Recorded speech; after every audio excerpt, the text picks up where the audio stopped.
आपके विज्ञान का जो चैप्टर है रासायनिक अभिक्रियाएं एवं समीकरण, उस चैप्टर का हमने 2 वीडियो पहले भी अपलोड कर दिया है। ये हमारा तीसरा वीडियो है।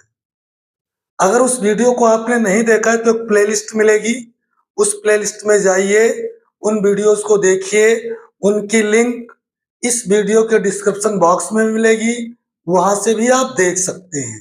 तो आपको पूरा का पूरा जो कॉन्सेप्ट है वो एकदम क्लियर हो जाएगा। मैं यहाँ पर नोट्स भी लिख करके रखता हूँ, जिससे आपको नोट्स बनाने में भी कोई दिक्कत ना हो, इधर उधर भटकना ना पड़े। पूरा का पूरा मटेरियल आपको एक ही जगह पर उपलब्ध मिल जाए। देखिए, आज हम बात करेंगे विस्थापन अभिक्रिया की। देखिए, विस्थापन अभिक्रिया क्या होती है? विस्थापन का मतलब होता है किसी को उसके स्थान से हटा देना, डिस्प्लेस कर देना। जैसे एक एग्जाम्पल से आप थोड़ा समझने का प्रयास करें। मान लिया मैंने कि यहां पर कोई एक व्यक्ति है जी, जो बहुत शक्तिशाली है, बहुत पावरफुल है। ये बहुत शक्तिशाली व्यक्ति है कोई, और यहां पर एक कोई कमजोर व्यक्ति है। इस तरह से इस अभिक्रिया को आप समझें। और ये कमजोर व्यक्ति एक बहुत एक्सपेंसिव चेयर पर बैठा हुआ है। अब होगा क्या कि जब ये शक्तिशाली व्यक्ति आएगा तो इस कमजोर व्यक्ति को वो चेयर छोड़ना पड़ेगा और उस स्थान पर ये व्यक्ति विराजमान हो जाएगा। ये चीज हुआ डिस्प्लेसमेंट, हटा देना या विस्थापित कर देना। तो सेम यहां भी होता है। मान लीजिए कि कोई अभिक्रिया है, उसमें एक कोई पदार्थ है जो बहुत एक्टिव है, बहुत क्रियाशील है। तो करता क्या है कि वो पदार्थ किसी कम क्रियाशील पदार्थ को हटा देता है और स्वयं उसके स्थान पर आ जाता है। इस अभिक्रिया को कहते हैं विस्थापन अभिक्रिया। देखिए,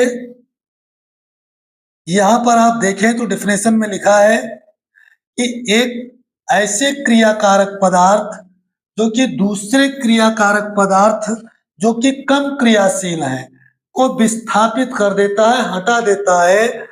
उस अभिक्रिया को विस्थापन अभिक्रिया कहते हैं।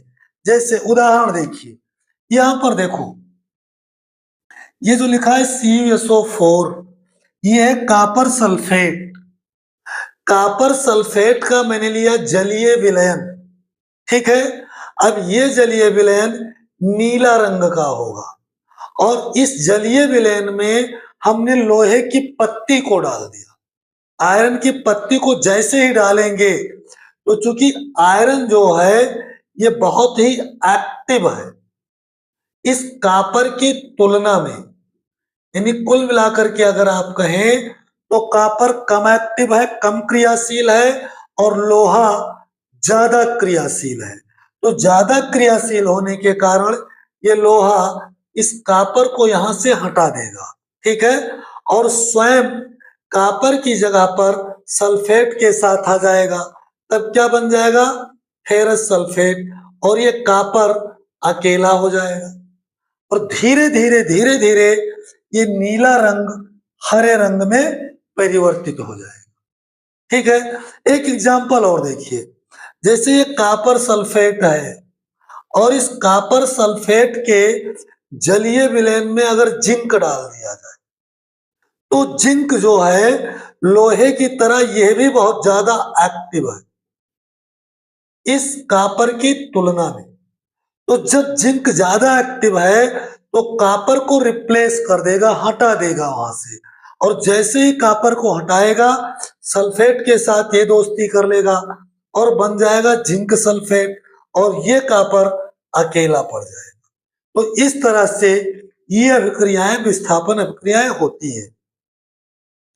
अगला आप देखें द्विविस्थापन अभिक्रिया। द्विविस्थापन अभिक्रिया को उभय अपघटन भी कहते हैं। इन अभिक्रियाओं को चाहे द्विविस्थापन अभिक्रियाएं कहिए, चाहे उभय अपघटन अभिक्रियाएं कहिए, दोनों एक ही चीज है। इसमें क्या होता है, इसको भी एक एग्जाम्पल से समझो। मान लीजिए कि एक व्यक्ति है ए और दूसरा व्यक्ति है बी। ए के पास में कोई एक वस्तु है एक्स और बी के साथ में कोई दूसरी वस्तु है वाई। ठीक है, अब होगा क्या कि ये दोनों अपने अपने वस्तुओं को एक्सचेंज कर लेंगे, विनिमय कर लेंगे, या कह लो अदला बदली कर लेंगे।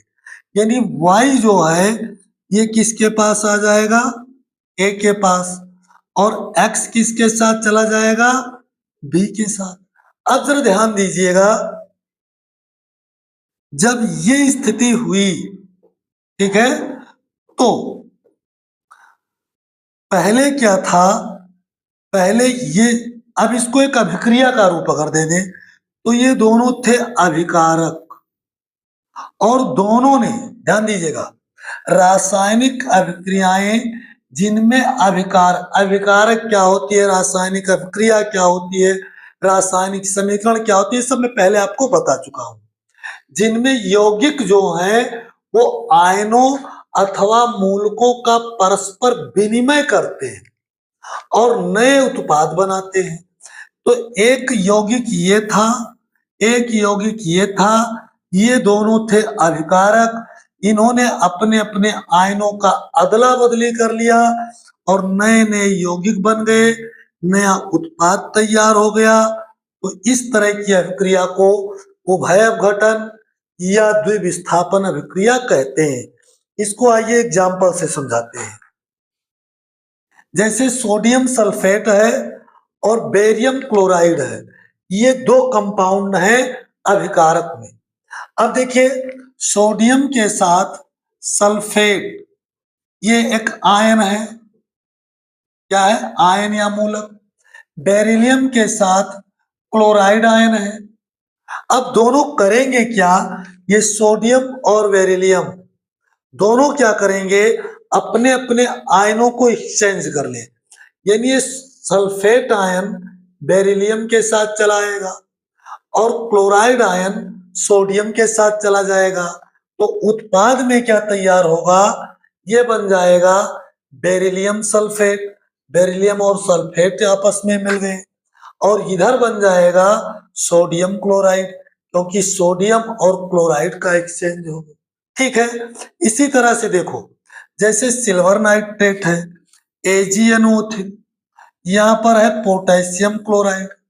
अब यहां पर नाइट्रेट, ये है आयन, इसके साथ में सिल्वर के साथ में। यहां पर क्लोराइड क्या है, आयन, इसके साथ पोटेशियम के साथ। तो क्लोराइड आयन किसके साथ जाएगा, सिल्वर के साथ, बनाएगा क्या, AgCl। नाइट्रेट आयन किसके साथ जाएगा, पोटेशियम के साथ, बनाएगा क्या, पोटेशियम नाइट्रेट। तो इस तरह से ये अभिक्रिया उभय अपघटन या द्विविस्थापन अभिक्रिया हुई। अगर मेरा प्रयास, हमारा पढ़ाना आपको अच्छा लगता है तो इस वीडियो को एक शेयर कर दीजिए और एक लाइक जरूर कर दीजिए। हम आगे आपके लिए और भी ऐसे वीडियोस लाते रहेंगे। तब तक आप इनको देखिए, एंजॉय कीजिए। धन्यवाद।